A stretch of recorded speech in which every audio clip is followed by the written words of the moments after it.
Hello दोस्तों, नमस्कार। आपका स्वागत है फिर एक नई वीडियो में। तो आज हम आपके लिए लेकर आए हैं शेमुशी भाग एक, जो कि आपके हर टेस्ट में इम्पोर्टेंट रहने वाली है।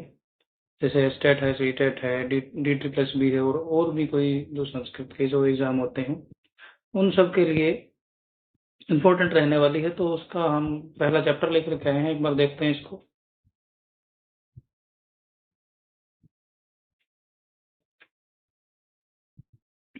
पहले चैप्टर का नाम है भारतीय वसंत गीति, जो कि 9th क्लास की बुक का एक पहला चैप्टर है, भारतीय वसंत गीति।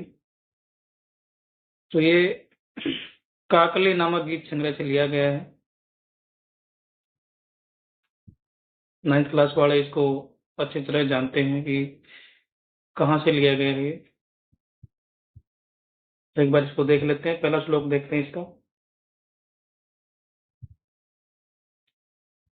पहला श्लोक है इसका, निनादे नवीना नये वाणी वीणाम मृदु गायम गीति ललित नीति लीनाम मधुर मंजरी पिंजरी भूतमाला वसंते लसंती सरसा रसाला कलापः ललित कोकिला काकलीना निनादय नवीना नये वाणी वीणा।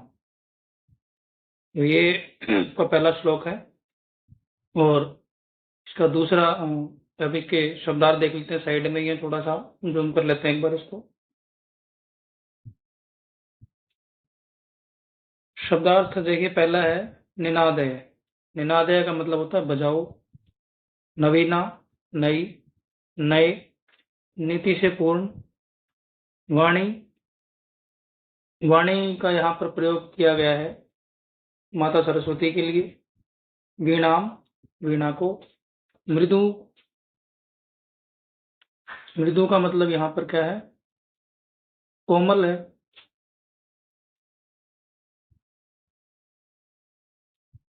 मृदु का मतलब है कोमल।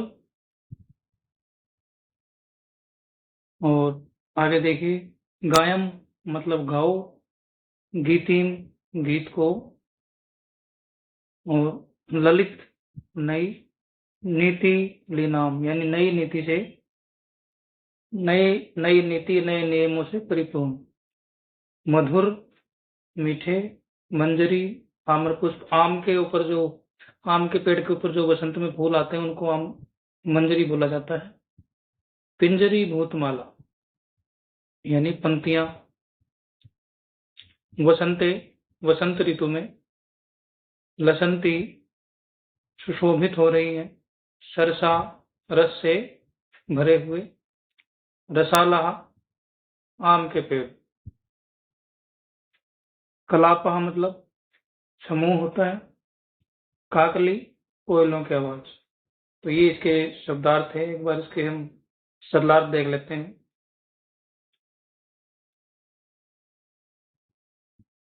ये इसकी व्याख्या है। यहाँ पर कवि क्या कहता है कि कवि माता सरस्वती को संबोधित करते हुए कहता है कि हे माँ सरस्वती, आप अपनी वाणी से नई, अपनी वीणा से नई वाणी का संचार करो और नई नीतियों से परिपूर्ण संगीत का संचार करो।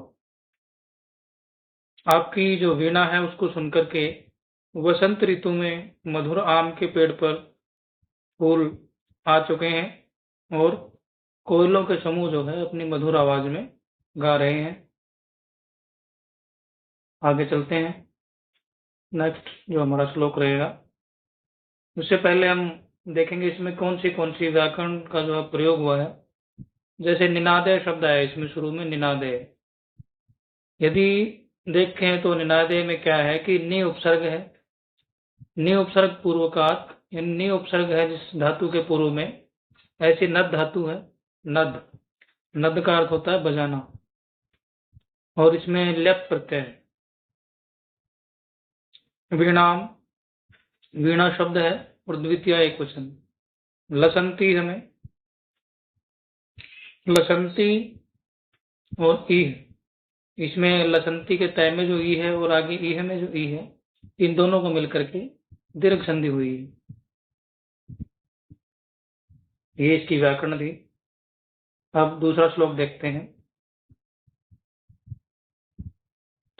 वहति मंदम मंदम सनीरे समीरे कलिंदात्मजायाः शवानीरतीरे नतां पंक्तिमालोक्य मधुमाधवीनां निनादे नवीना नये वाणी वीणाम। तो एक बार फिर से इसके जो है शब्दार्थ देखते हैं हम। अब ये देखिए, जैसे वहती मतलब बहती है, मंदम मंदम धीरे धीरे, सनीरे जल की बूंदों के साथ, यानी सनीरे नीर के साथ, पानी के साथ, जल की बूंदों के साथ, समीरे हवा, कलिंदात्मजाया यमुना के, कलिंदी बोलते हैं यमुना को, कालिंदा आत्मजा सा कलिंदात्मजा।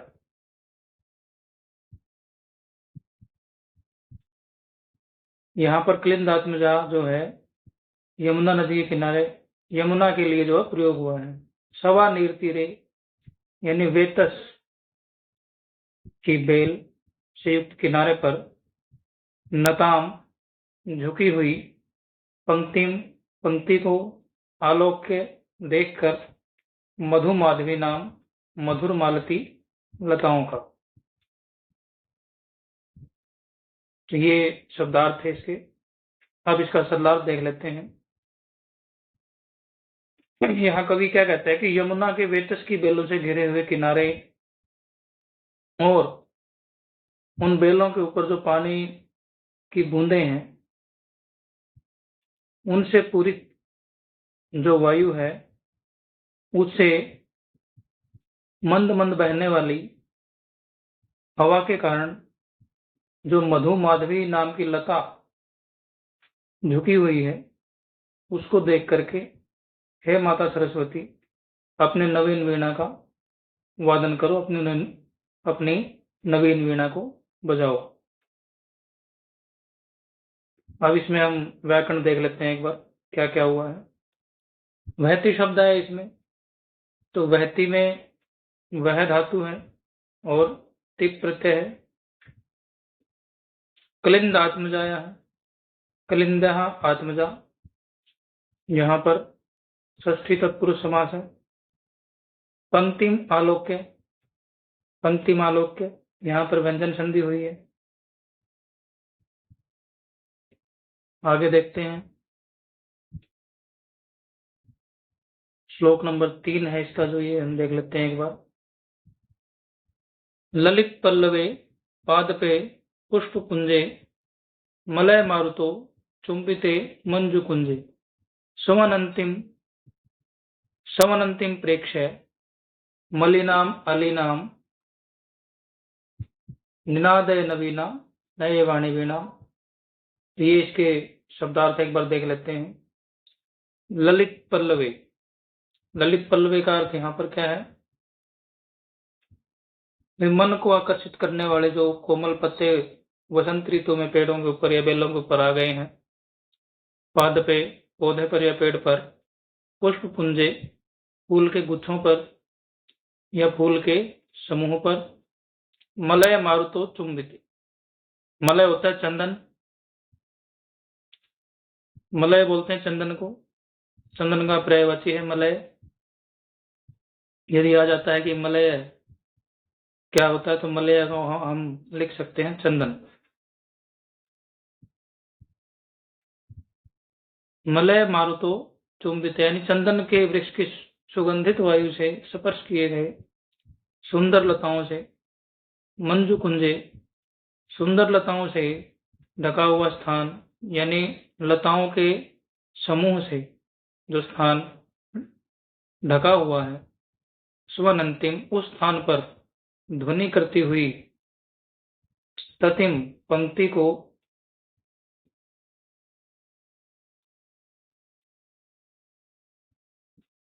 पंक्ति को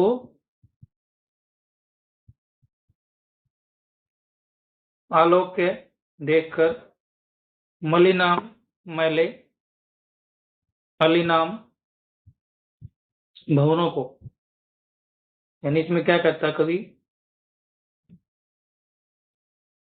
इसमें कवि ये कहता है कि जो मलय पवन से स्पर्श किए गए नए कोमल पत्तों, यानी जो चंदन के वृक्ष को हवा स्पर्श करके जाती है तो जब हवा सुगंधित हो जाती है, और उसी हवा में, उसी हवा के स्पर्श से जो नए नए पेड़ों के ऊपर जो पत्ते आए हुए हैं, नए बेलों पर जो पत्ते आए हुए हैं, उन सभी को देख करके, यानी कोमल पत्तों वाले वृक्षों, फूलों के गुच्छों तथा सुंदर कुंजों पर काले काले जो भंवरे हैं वो गुंजार कर रहे हैं, गूंज रहे हैं रस इकट्ठा करने के लिए। तो उन भंवरों की पंक्तियों को देख करके हे वाणी, यानी हे हे माँ सरस्वती, अपनी वीणा को बजाओ, ऐसा कह रहा है कवि यहाँ पर। अब इसमें हम एक बार व्याकरण देख लेते हैं भी क्या है इसके अंदर। पाद पे यहाँ पर एक शब्द आया है, पाद पे। तो यदि पेपर में आ जाता है कि पाद पे इति शब्द का विभक्ति, कई बार पेपर में पूछ लिया जाता है कि पाद पे इति शब्द का विभक्ति, तो यहाँ पर पादक शब्द है और सप्तमी विभक्ति का एक वचन है। जैसे हम पुल्लिंग में चलाते हैं रूप, जैसे रामे है वैसे पाद पे बनेगा। वैसे है ये नपुंसक लिंग का, अगर हम नपुंसक लिंग के चलाएंगे तो दो विभक्तियां नपुंसक लिंग की एक समान चलती हैं और बाकी सभी विभक्तियां जो है पुल्लिंग के समान चलती हैं, पुल्लिंग शब्द रूप के समान। अली नाम में अली शब्द है और षष्ठी बहुवचन। प्रेक्ष्य में प्रे शब्द, प्रेक्ष्य में प्र उपसर्ग है और ईक्ष धातु है, ईक्ष धातु का प्रयोग हुआ है जो कि देखने के अर्थ में हुआ है।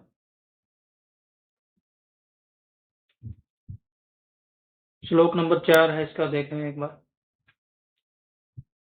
लता नाम नितांतम सुमम शांतिशीलम चलेत उच्छलेत कांत सलिलम सुलिलम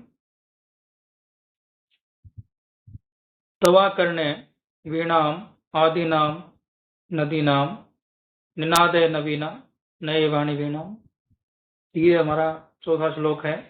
अब एक बार इसका शब्दार्थ देख लेते हैं। ये देखिए यहाँ शब्दार्थ कहते हैं कि लता नाम बेलों के, नितांत लंबे समय से, शांतिशीलम शांति से पड़े हुए, सुमम फूलों को, चलेत चले, उच्छलेत उच्छलित हो उठे, यानी एकदम अटखेलियां करता हुआ चले। कांत सलिलम, कांत मतलब शांत, सलिलम जल, शांत जल, सलिलम सलिलम मतलब क्रीड़ा करते हुए।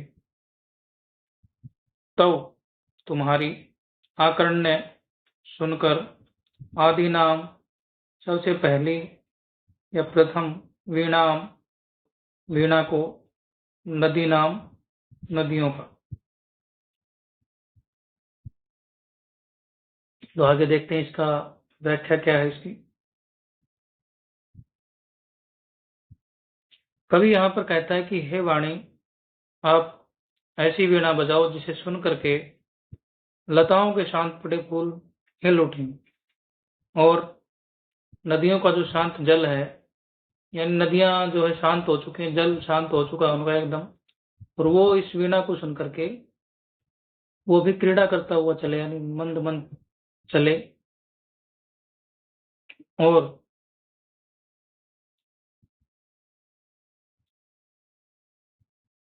थोड़ा बहुत जैसे अटखेलियां करता हुआ चले, वो उछल करके बहने लगे, ऐसी तुम वीणा बजाओ, क्योंकि तुम्हारी वीणा एक ऐसी वीणा है जिसको सुन करके प्रकृति में एक नए जीवन का संचार होता है। तो कवि यहाँ पर ये कहना चाहता है कि यहाँ पर कवि माँ सरस्वती से प्रार्थना करता है कि आप ऐसी वीणा बजाओ जिससे कि पूरी प्रकृति जो है एकदम खुशहाल हो जाए।